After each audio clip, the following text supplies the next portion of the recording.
Neste último episódio, saiba como pessoas apátridas e refugiados estão usando a tecnologia e os aplicativos a seu favor para questões de conflitos e situações climáticas. Confira. O voluntariado é uma forma de apoio aos refugiados a se estabelecerem no país que chegaram ou em algumas fronteiras dos países de origem. Alguns aplicativos e sites que apoiam o voluntariado fazem parte de um universo tecnológico e moderno que podem levar estes apoios a milhares de pessoas. Essa noção de voluntariado também ela tem muitas interpretações, né? É claro, sempre quando acontece uma crise emergencial, né, uma crise humanitária, como a gente está vendo agora com a Ucrânia, como a gente viu antes com a Síria, enfim, e aí podemos ter vários exemplos do que acontece no mundo e que são chamados de crises humanitárias, a gente nota, especialmente aqui no Brasil, uma vontade muito grande das pessoas em ajudar, né? As pessoas às vezes ligam querendo ajudar, quero ser voluntário, quero ajudar. E no caso de uma resposta emergencial, de uma resposta humanitária, é preciso ter uma resposta muito profissional e que demanda não só uma capacitação das pessoas que estão trabalhando naquela resposta, como também uma preparação para lidar com as coisas que elas verão ali, né? Uma resposta emergencial é uma coisa bastante dramática, né? Uma coisa que as pessoas estão em situação de grande vulnerabilidade. Você pode se deparar com com situações bastante estressantes, né? Em que as pessoas estão realmente, às vezes, precisando, né, salvar a vida delas, dependendo, novamente, das circunstâncias.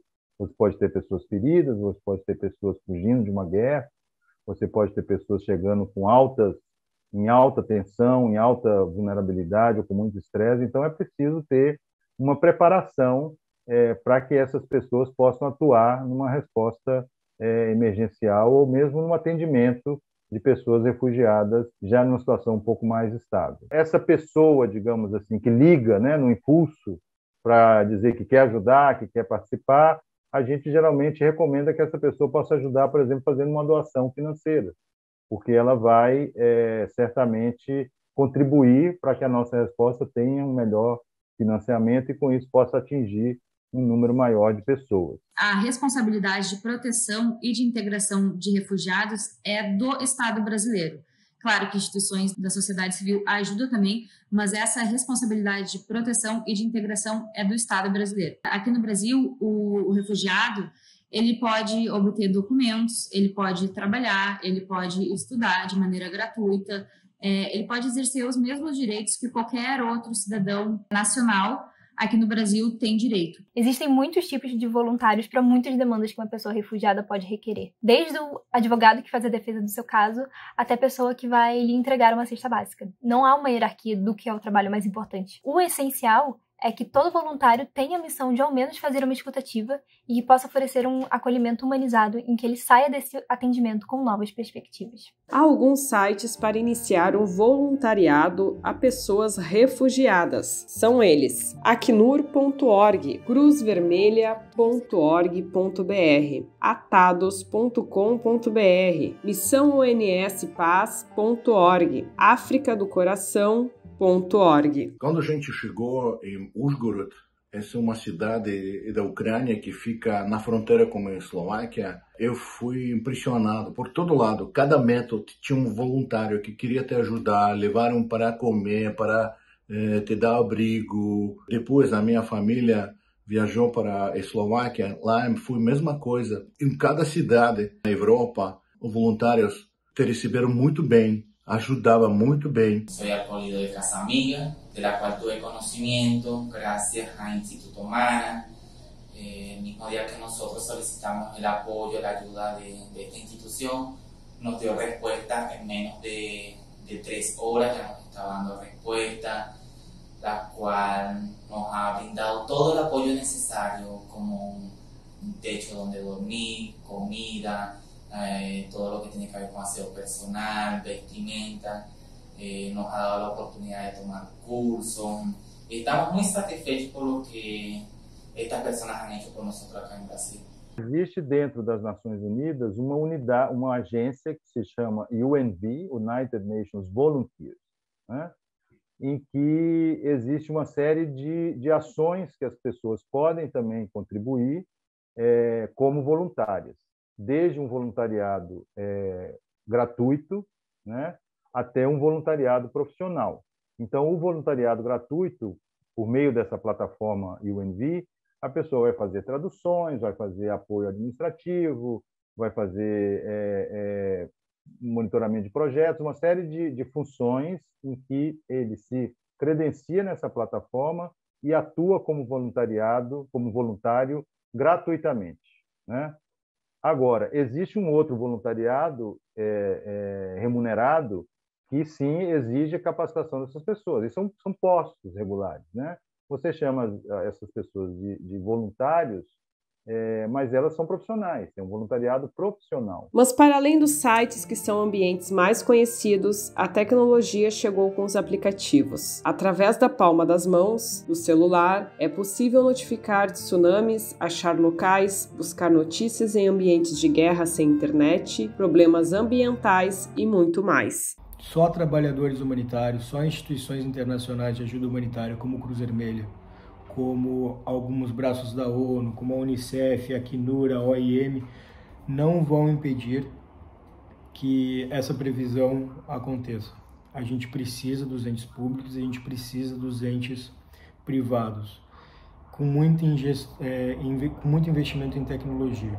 O primeiro passo começa por cada um de nós, no nosso dia a dia, que é a redução das emissões de gases de efeito estufa. Outro ponto importante é atuar na adaptação às mudanças climáticas. São exemplos: melhoria em práticas agrícolas, investimentos em sistemas de captação e distribuição de água, investimentos em saúde e saneamento, planejamento energético. Para estes exemplos, a tecnologia já possui algumas estratégias. A gente faz menção sobre tecnologias, mas para o senso comum ela está sempre associada a hardware e software.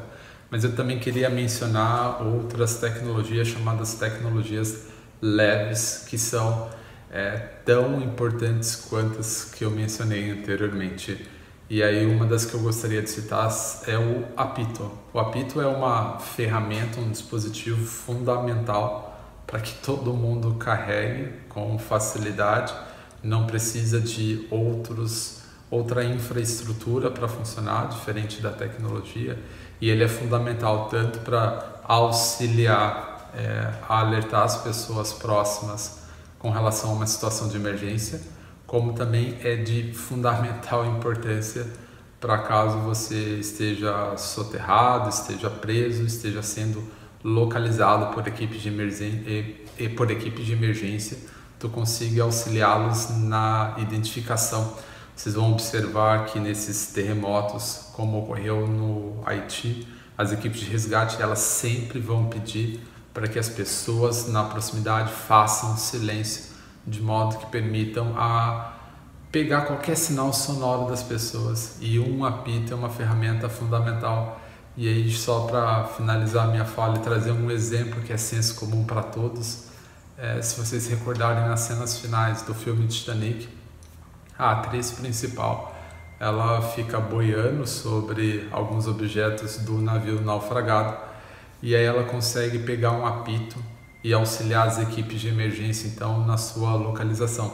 Então é um exemplo de uma tecnologia, um dispositivo básico, fundamental e de extrema importância que pode auxiliar tanto na comunicação de emergência de um desastre quanto para a localização das equipes de emergência. O aplicativo GHG Protocol é um pacote de padrões, orientações, ferramentas e treinamentos para empresas e governos mensurarem e gerenciarem as emissões antropogênicas responsáveis pelo aquecimento global. Ele permite calcular online as emissões de gases de efeito estufa. A responsabilidade de proteção e de integração de refugiados é do Estado brasileiro. Claro que instituições da sociedade civil ajudam também, mas essa responsabilidade de proteção e de integração é do Estado brasileiro. Então, aqui no Brasil, o refugiado ele pode obter documentos, ele pode trabalhar, ele pode estudar de maneira gratuita, ele pode exercer os mesmos direitos que qualquer outro cidadão nacional aqui no Brasil tem direito. Então, antes a gente tinha o Estatuto do Estrangeiro, que falava muito do migrante e do refugiado como uma questão de segurança nacional, então tinha muito essa questão de proteção do Brasil, dos brasileiros, mas em 2017, entrou em vigor a Lei da Migração de 2017 e ela vem com um viés muito mais humanitário, um viés muito mais de garantir direitos a essas pessoas. Um relatório divulgado pela ONG WWF em parceria com o Programa das Nações Unidas para o Meio Ambiente, IT e Climate Focus, indicou que ações nos sistemas alimentares, como reduzir a perda e o desperdício de alimentos ou adotar dietas mais sustentáveis, representam uma oportunidade combinada de reduzir as emissões de gases de efeito estufa em até 12,5 GT/CO2, o equivalente a 2,7 bilhões de carros fora das ruas. Na prática, famílias agricultoras foram incentivadas a selecionar as melhores sementes e guardá-las para os próximos plantios, em bancos de sementes. Então, os sistemas agrícolas, no geral, internacionais, a gente está falando do mundo todo, eles precisam fundamentalmente se constituir a partir dessa nova proporção de mudanças que a gente tem. Vai ter que haver uma transformação. Eu não sou especialista nessa área da agricultura, mas a gente leva isso como um alerta para os especialistas poderem desenvolver isso. O app BioSemei foi planejado para favorecer o uso de sementes, em especial as chamadas variedades crioulas, de tradicional utilização por comunidades de agricultores e que podem ser alternativas quando não há disponibilidade de sementes comerciais. Transformar ela em um instrumento que consiga permitir que a agricultura ultrapasse esse desafio das mudanças climáticas. E por que eu digo que vai ao encontro? Porque, no geral, o que a gente tem de tecnologia é muito focado ainda em instrumentos agrícolas, como tratores, ceifadeiras, plantadoras, enfim, até drones para irrigação e melhorias de solo e tudo mais. A Agência da ONU para Refugiados, o Ministério da Justiça e Segurança Pública e o Ministério da Educação lançou em outubro de 2021 o Guia para Pais e Educadores sobre Integração de Crianças e Jovens Refugiados nas Escolas, que faz parte do Portal de Educação para Refugiados. A tecnologia é uma grande aliada do Acnur, no seu mandato, na sua resposta às necessidades de pessoas refugiadas e apátridas. Posso te dar alguns exemplos, inclusive aqui no Brasil. Nós, por exemplo, temos um canal, um chat, um bot, que dialoga diretamente com as pessoas refugiadas para esclarecer dúvidas, para poder orientar, falar sobre questões de documentação, de integração, de direitos dessas pessoas, uma vez que muitas delas estão conectadas com a internet, têm os seus celulares, têm contas de WhatsApp, e isso facilita demais o diálogo com as comunidades, com as pessoas sob o mandato do Acnur. Existe no Brasil um chatbot chamado Chama, que foi criado inicialmente voltado para a população venezuelana, mas que nós estamos expandindo para que possa comunicar com as pessoas em vários idiomas e que possa responder outras perguntas que não se referem apenas à situação das pessoas venezuelanas que chegam ao Brasil. Também temos um site que hoje é dedicado exclusivamente às pessoas refugiadas, se chama Help, em que ali existem em vários idiomas as mais diferentes informações sobre como solicitar refúgio, como é o processo, os contatos das ONGs com as quais a gente trabalha, informações de segurança, informações de documentação, ou seja, a gente tenta trabalhar a tecnologia como um fator também de proteção para essas pessoas. Durante muito tempo, isso não é o caso do Brasil, mas em outras operações de emergência, em que você usa o SMS para informar as pessoas sobre, por exemplo, distribuição de comida, aqui no Brasil não existe isso, não existe essa ação. E temos outras coisas que são mais ainda aprofundadas do ponto de vista da tecnologia. Hoje, juntamente com o Facebook, por exemplo, a gente tem procurado estabelecer maneiras de nos planejar melhor em relação às eventuais chegadas de pessoas no Brasil, A gente tem buscado, com o Facebook, construir uma maneira de tentar antecipar a informação de que aquelas pessoas estão vindo ao Brasil. Com apenas um clique, garantir a refeição de uma criança. Essa é a proposta do Compartilhe a Refeição, aplicativo lançado pelo Programa Mundial de Alimentos da Organização das Nações Unidas. A ideia é, através de pequenas doações, alimentar crianças sírias que vivem em campos de refugiados na Jordânia. A tecnologia é essencial para que o voluntário possa oferecer uma ajuda remota e um atendimento à distância para refugiados e imigrantes que estejam em áreas de difícil acesso e não possuam condições de arcar com os custos do transporte até a instituição de atendimento e que possuam condições especiais de acessibilidade.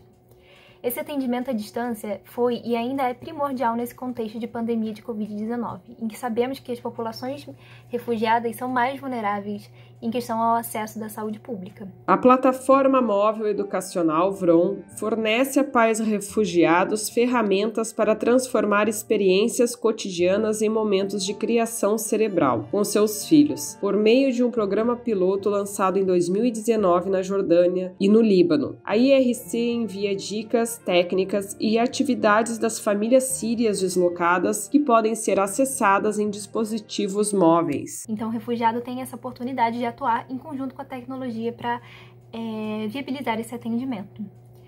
Os voluntários também podem apresentar e cadastrar refugiados em plataformas de busca de emprego e de cursos online gratuitos, que mais se conectem com a realidade da pessoa atendida, já que o desemprego é uma das maiores demandas apontadas por essa população, que foi intensamente afetada pela crise econômica em que vivemos. Durante esta série, falamos sobre pessoas apátridas e a importância da internet como alcance de campanhas, como a campanha Belong, pelo fim da apatridia. Lançada em novembro de 2014, uma série de avanços foram conquistados pelas articulações implementadas pelo Acnur. Quase 350 mil apátridas adquiriram a nacionalidade em diversos lugares, como Quirguistão, Quênia, Tajiquistão, Tailândia, Rússia, Suécia, Vietnã, Uzbequistão e Filipinas. Então fica essa pergunta de como é que se resolve esse problema da apatridia? Porque se ele é um problema tão grave, é muito importante que a gente saiba o que pode ser feito para resolver,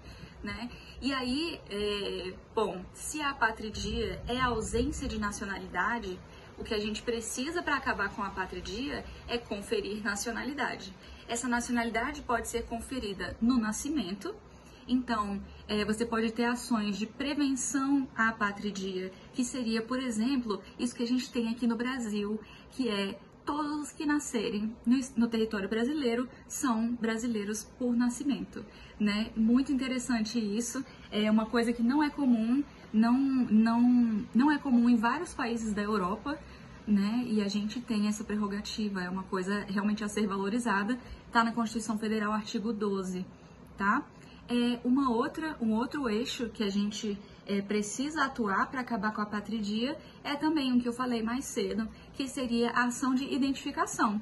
Então, se você não sabe que uma pessoa é apátrida, como é que você vai tratar desse problema? Como é que você vai resolver esse problema, né? Então, é muito importante existirem ações de identificação da apatridia. As dificuldades que as pessoas apátridas enfrentam são muito sérias, porque se você não tem a sua documentação, você não tem a sua nacionalidade reconhecida por aquele país, você é quase uma não pessoa, né? Uma pessoa que inexiste perante o Estado, o que impede essas pessoas apátridas de terem acesso aos direitos mais básicos, aos serviços mais fundamentais, né? Incluindo saúde, educação, simplesmente porque elas não têm um documento que possa mostrar a sua ligação com aquele Estado em que elas se encontram. E muitas vezes, quando a questão da apatridia combina com a questão do refúgio, essas vulnerabilidades se tornam ainda maiores, né? Então, a situação do apátrida é muito complexa e muito vulnerável, porque ele precisa ser documentado, ele precisa ter a sua nacionalidade reconhecida para poder acessar coisas simples que todos nós, às vezes, não damos a real importância, né, dessas coisas. Mas ter um documento de identidade, imagina se nós não tivéssemos um documento de identidade, né? Se as pessoas que nos ouvem, que nos escutam, não tivessem um documento de identidade, haveria uma série de serviços e de direitos que elas não poderiam acessar, desde os mais simples até outros mais complexos, como entrar na escola, cursar a universidade, exercer uma profissão, simplesmente porque seria uma não pessoa, né? Uma pessoa inexistente perante a legislação. Então, é uma situação bastante complexa, estima-se que cerca de 10 milhões de apátridas existam no mundo, é um número que ainda está sendo, digamos assim, melhor contabilizado, há muita dificuldade de exatamente estimar essa população no mundo, mas é um número significativo e o Acnur trabalha fortemente para que as pessoas possam obter sua nacionalidade e que os países possam aderir às convenções da ONU sobre a apatridia. Se formos pensarmos em estratégias práticas, é validar a democracia local, é pedir pelo fim das guerras, pelo fim das perseguições políticas, econômicas, culturais, sociais, até porque quando há uma injusta perseguição, há refugiados, né? Então, mas se for pensar, por exemplo, em âmbito jurídico, se ao invés solicitar refúgio, solicitar a permanência de residência, por exemplo, uma solicitação de residência, pensar num reassentamento, talvez, pensar numa repatriação voluntária, e caso não seja possível essa repatriação voluntária, uma integração local, uma reunião familiar dessas pessoas que foram separadas de alguma forma, que estão fora dos seus locais de origem. Então, é pensar sempre em estratégias multidisciplinares e interdisciplinares, em diversos âmbitos jurídicos, sociais, financeiros, mentais, que é de extrema importância para essas pessoas que estão em extrema vulnerabilidade, desde o momento que eles saem dos seus locais até o seu local de destino. A internet é a principal ligação entre os refugiados e o mundo. Mas em zonas de conflito o acesso é difícil. Um grupo teve uma ideia inusitada para conectar refugiados na Hungria. Eles transformaram essas pessoas em postes de Wi-Fi. Com uma doação de $100, voluntários podem alugar uma mochila equipada com roteador e cartões de celular pré-pago e andar pela multidão. O roteador dura cerca de 6 horas antes de precisar ser recarregado. Ele também pode entregar o sinal para cerca de 6 usuários ao mesmo tempo. Considero que tem melhorado bastante a acolhida aos migrantes. Tem se sumado muitas instituições de caráter público, privado, para conseguir solucionar as nossas problemáticas. Tem criado uma rede de apoio, de solidariedade. Para nos despedir de nossas famílias, mandamos mensagem pelo WhatsApp, informando que já estávamos lá no terminal, saindo já pela fronteira.